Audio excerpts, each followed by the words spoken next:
اور اقبال کہتے ہیں غیرت ہے بڑی چیز جہانے تگ و دو میں، پہناتی ہے یہ فقر کو تاج سردارا۔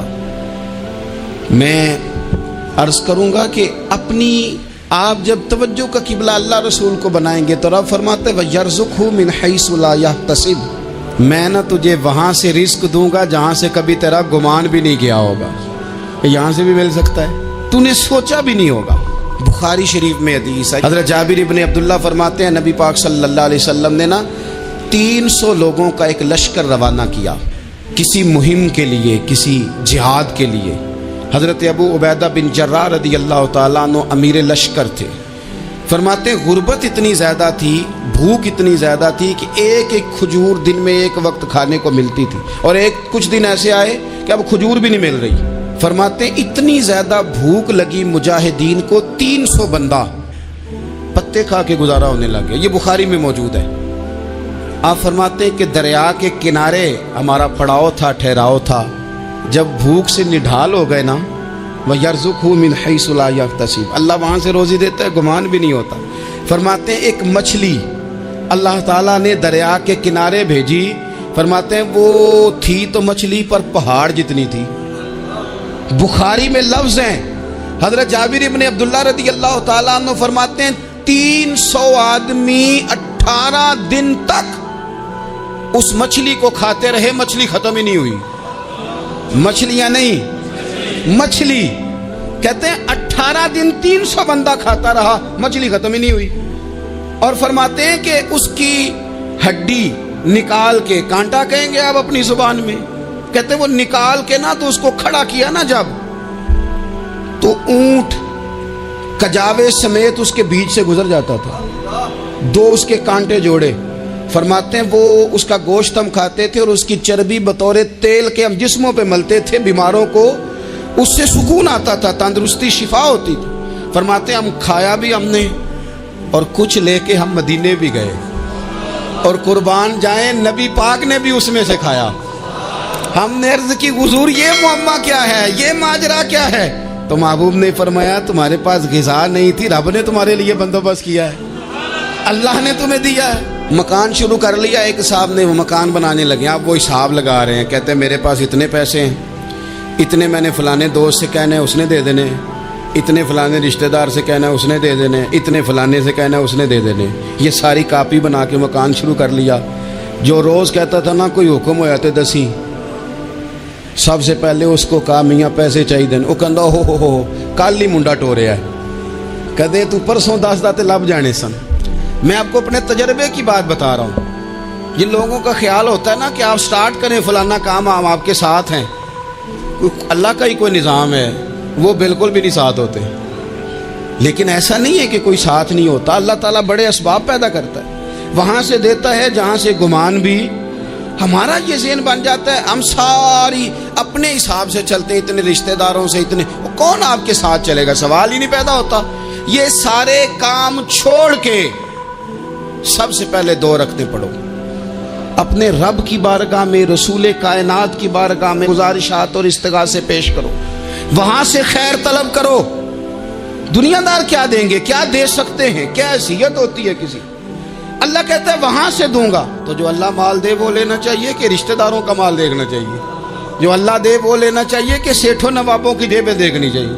جو اللہ دے وہ قبول کرنا چاہیے یا دیکھنا چاہیے کون سا آدمی کہاں پہنچ گیا؟ چھوڑو، اپنی مٹی پہ چلنے کا سلیقہ سیکھو۔ کسی کے سنگ مرمر پہ چلو گے تو پھسل جاؤ گے، پھسل جاؤ۔ اس پر ایک اور بات عرض کر دوں، صحیح بخاری سے، مسلم سے ایک اور بات۔ کچھ چیزیں ایسی ہیں جن سے اللہ کی مدد آتی ہے، مدد ملتی ہے۔ ایک چیز ان میں سے ایسی ہے جس سے بہت مدد نازل ہوتی ہے، وہ ہے کہ جب رب آپ کو دے نا تو پھر آپ بھی اس کے رستے میں دیں، پھر مدد آتی ہے، پھر اور آتا ہے۔ بخاری مسلم میں حدیث ہے، یہ زیادہ ہی توجہ طلب امر ہے، اس پر آپ غور کریں گے۔ حضرت ابو ہریرہ فرماتے ہیں کہ نبی پاک علیہ السلام نے فرمایا ایک شخص نے بادلوں کے اندر سے آواز سنی کہ فلاں آدمی کا کھیت اور باغ خشک ہو گیا ہے، وہاں برسو اور اس کے کھیت کو سیراب کرو۔ وہ بڑا حیران ہوا کہ بادل سے آواز آ رہی۔ پھر اس نے دیکھا کہ ایک پہاڑی پر بارش ہوئی، وہ بادل وہاں برسا، پھر نالیوں سے ہوتا ہوا پانی ایک طرف چلا تو جس نے آواز سنی تھی حضور بیان کر رہے ہیں، وہ بھی پیچھے پیچھے چلا کہ پانی کدھر جا رہا ہے۔ اس نے جا کے دیکھا کہ ایک مقام پہ ایک باغ کو وہ پانی لگ رہا ہے اور ایک آدمی وہ پانی لگا رہا ہے۔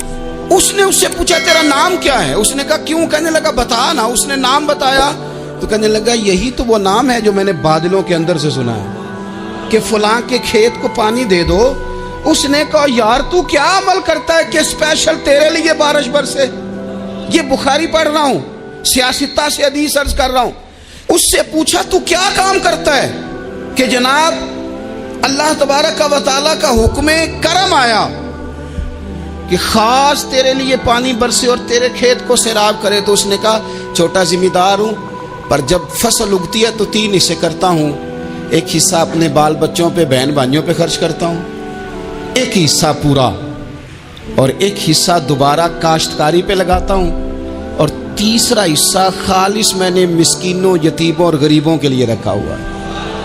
وہ جو تیسرا حصہ، اللہ کرے آپ سمجھیں، وہ رب کے بندوں پہ تیسرا حصہ خرچ کرتا ہے نا، تو کریم مالک نے فرمایا جہاں سے غریب کا حصہ جاتا ہے وہ کھیت خشک نہیں رہنا چاہیے، وہ جہاں سے مسکین روٹی کھاتے ہیں وہ خشک نہ رہے، جہاں سے یتیموں کو کچھ آتا ہے کہیں اس کی فصل رہ نہ جائے۔ میں اور آپ بھی اگر اپنے مال میں مسکینوں، یتیموں، غریبوں کے حصے رکھ لیں گے تو فصلیں خشک نہیں رہیں گی، ان کے اندر تازگی آئے گی، نور آئے گا، کرم آئے گا، خاص کر خدا کی رحمت برسے گی۔ مدد اللہ سے چاہیں، اپنی توجہات کا مرکز رب رسول کی ذات کو بنائیں، پھر آپ محسوس کریں گے کہ بڑی جلدی اللہ تعالیٰ کی مدد آنے لگی ہے۔ کبھی آپ صرف کہہ دیں نا میرا رب میرے ساتھ ہے، اس لفظ میں اتنی طاقت ہے کہ دشمن ویسے زہر ہو جاتا ہے۔ زندگی میں کسی سے بھی لڑائی ہو، اچھی طرح سوچ لیں کہ اللہ اس طرف ہے یا اس طرف ہے۔ اگر آپ زیادتی پہ ہیں تو پھر رب مظلوم کی جانب ہے۔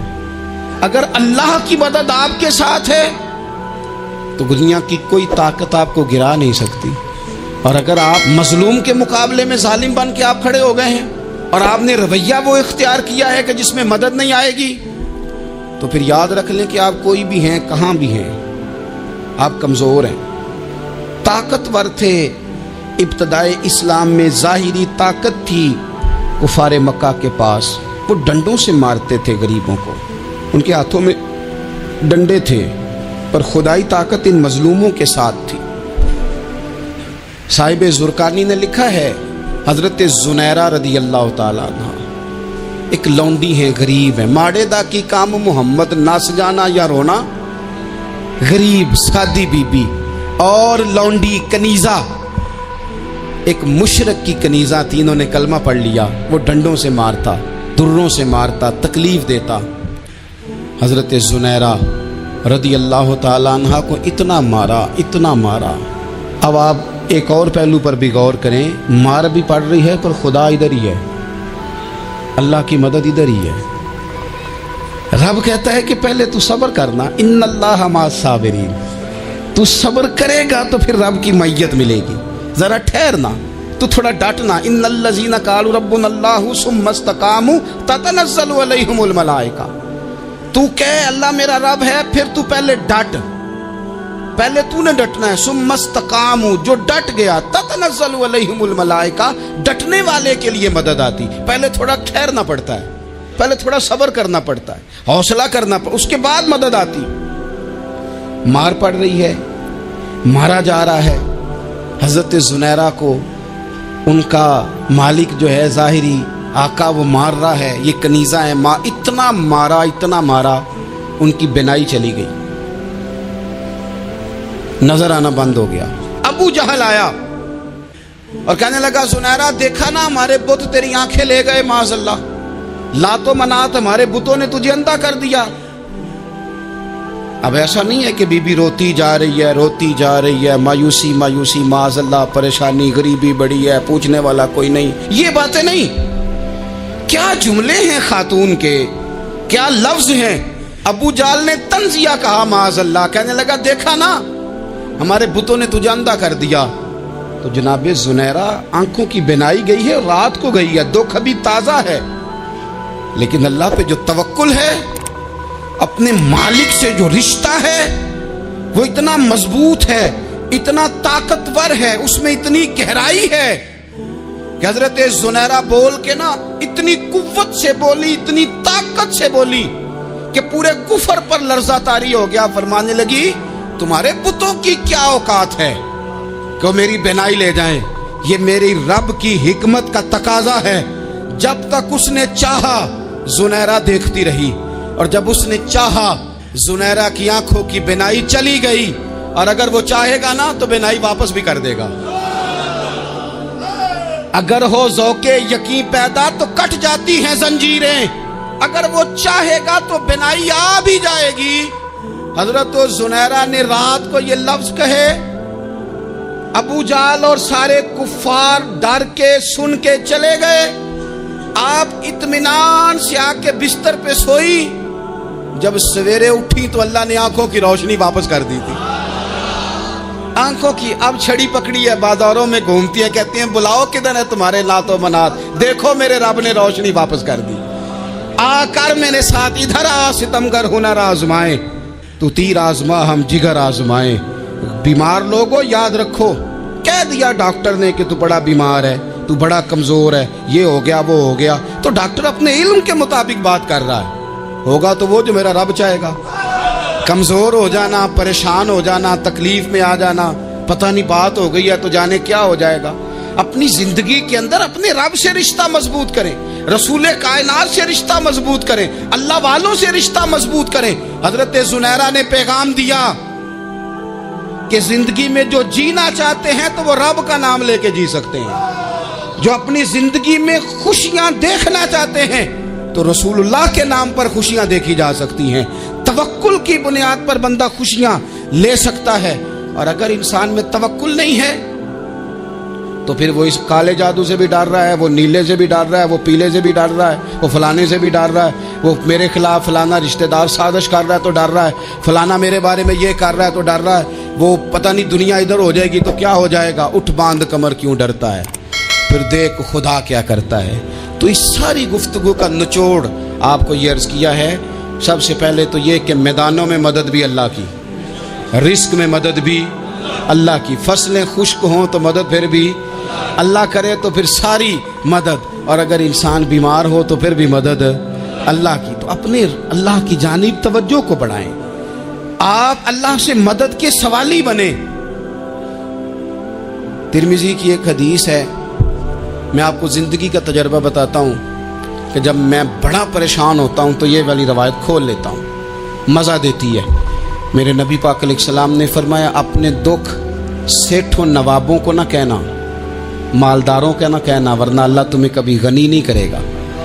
فرمایا اپنے دکھ اپنے رب کی بارگاہ میں عرض کرنا، جلدی کرے یا دیر سے کرے اللہ تمہیں لوگوں سے بے نیاز کر دے گا، اللہ تمہیں غنی کر دے گا۔ رات کو بیٹھو نا اس کی بارگاہ میں، اسے دکھڑے سناؤ، چھوٹی چھوٹی باتیں۔ حضور نے فرمایا نمک بھی مانگو تو رب سے مانگو، چھوٹی چھوٹی بات سے شروع کرو نا۔ جب بندہ شروع کرتا ہے نا چھوٹی چھوٹی چیزیں تو بڑی ساری چیزیں یہ اس طرح ہوتا ہے جیسے بندہ رب سے گفتگو کر رہا ہے، مالک مجھے یہ چاہیے، مالک میں یہاں کمزور ہوں، اللہ میں یہاں پریشان ہوں۔ آپ یہ کر کے تو دیکھیں، لمبی لمبی دعائیں مانگ کے تو دیکھیں، اس کے حضور جوڑ کے تو دیکھیں، آپ دیکھیں گے راحت کتنی ہے، سکون کتنا ہے۔